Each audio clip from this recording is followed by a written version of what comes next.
I put out a video a couple of days ago detailing the overall construction of this cooler carrier. I received a comment from one of my viewers that he really appreciated the attention to detail that I put into my work. Of course, I was very flattered by the comment, but then it also made me realize that I hadn't really shown any detail in the construction.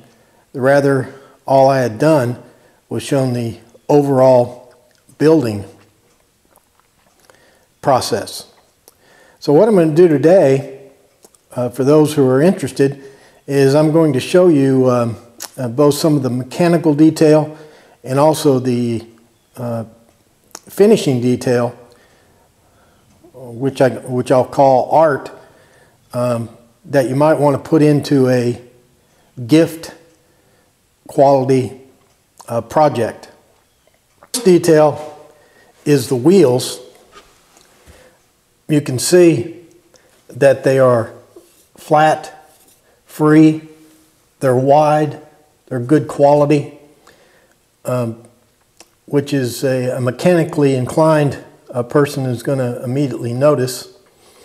Also, I polished the end of the axle, and instead of using, I could have used one of these clips, one of these style clips. That would be a little bit fancier one. Could have used a cotter key, but instead I used a brass collar and with a large washer. To hold the wheels apart, I used a piece of iron pipe and protected the wheel with a galvanized washer. So here you can see, and this is very important, you'd notice it if it wasn't there, and that is that the oak frame has been doubled here to twice the thickness to provide a maximum strength for the wheel. Now, in a lot of these things, it's perception. Even if one piece of board was thick enough to hold the weight, there's a perception that this part of the project should be heavier, and perception is real too, and so an effort was made here to double this up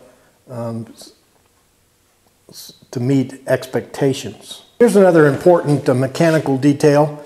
You may have noticed in the other video that the cooler carrier was somewhat down in the back, and that's because I hadn't installed the foot.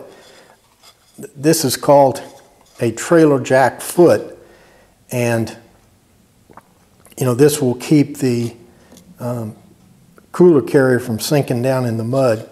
Another mechanical detail is the cotter pins that I put in here. Take these cotter pins out, and the whole thing collapses down for storage and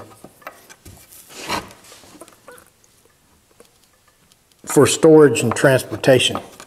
One of the things you may have noticed on the other video was that this round stock, this oak round stock, penetrated and went all the way through the handle, and it's going to be a perception there that this weakened the handle. It may or may not. Of course, it did weaken it some, but it may have been strong enough, may not. But there's a perception there, and so that a mechanically inclined person is going to see that, and that's what's going to stick in his mind, that handle's been weakened. Solve that perception problem by installing a doubling plate on the outside of the handle,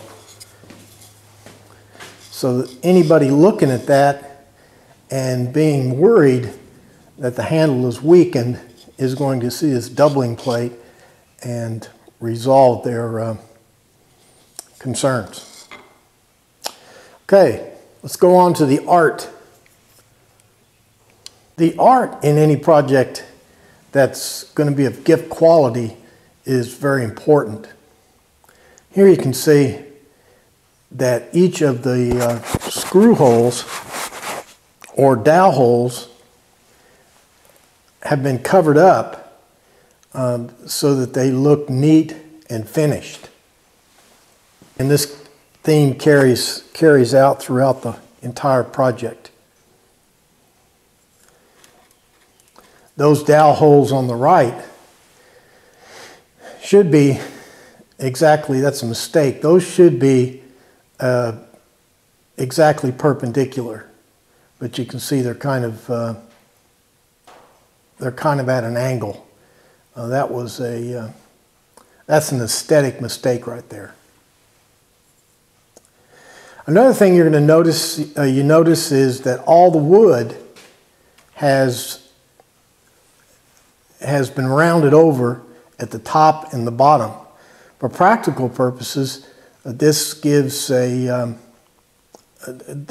makes the thing waterproof or more water resistant, but it also gives it a finished and an aesthetic quality. Moving up, you'll notice that those, get my camera here, that those slats for the top are exactly, you can run a ruler down through there, and those are exactly lined up. If one of those was out of line, a person probably wouldn't even notice, wouldn't be able to maybe put their finger on what the problem was, but there would be an uneasiness in looking at those slats if they were not completely lined up. Same thing with the screws. Those screws are also completely lined up.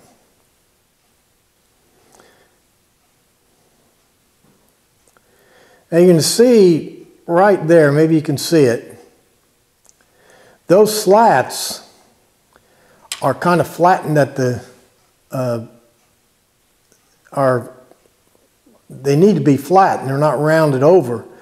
But you can see right on the very bottom,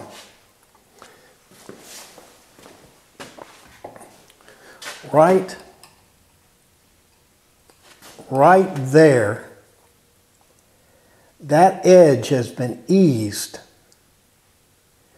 Now, that's an attention to detail that is very important. It's really not going to be noticed overtly or consciously, but if that edge was not eased, it would look unfinished.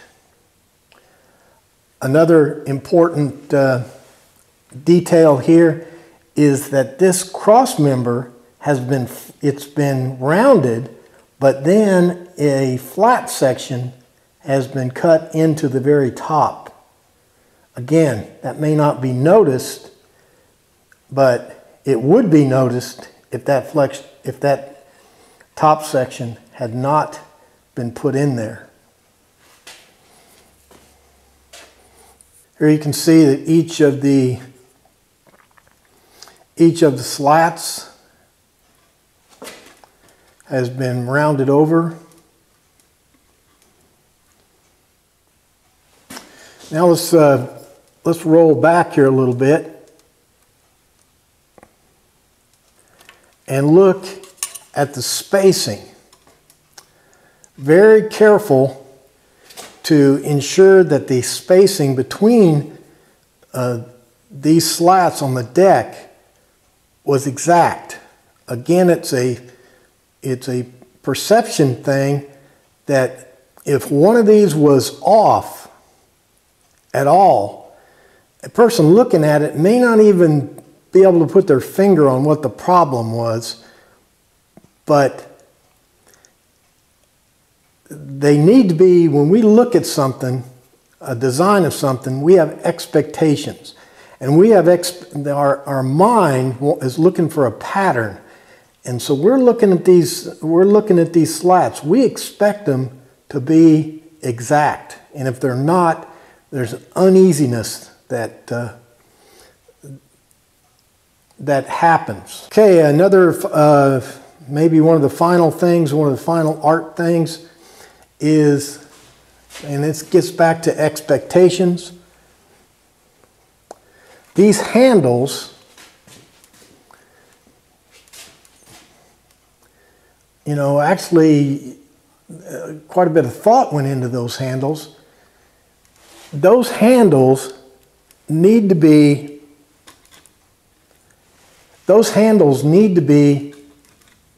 twin brothers. They need to be the same. When we look at a handle, we look at two handles, our minds, without even consciously thinking about it, expect those handles to be the same. So you got to make really sure that you live up to that expectation and that the handles are exact. Also some subtle things on the handle that you don't, you may not even notice, but not only is it curved here, there's a very subtle curve on the inside and on the other side and also up here in the handle. Okay, the final the final art detail. All the wood has been eased. You can see that this handle here, it has been shaped into this other piece of wood. A doubler plate has been rounded over. Same with that doubler plate down there has been rounded over.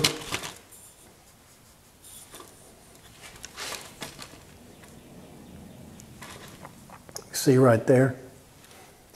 Come over here and we can see that doubler plate on that oak has also been rounded over and eased into the other piece. One last thing I'll tell you. So whenever you're building a gift quality piece, especially if it's been finished, the first thing the customer or whoever you're giving this to, the first thing they're going to do when you give it to them is they're going to touch it. So you got to make sure that it's smooth and correctly finished. Okay, thanks for watching, and I hope I gave you some insights into the kind of attention to detail that's really important for gift quality pieces. Thank you.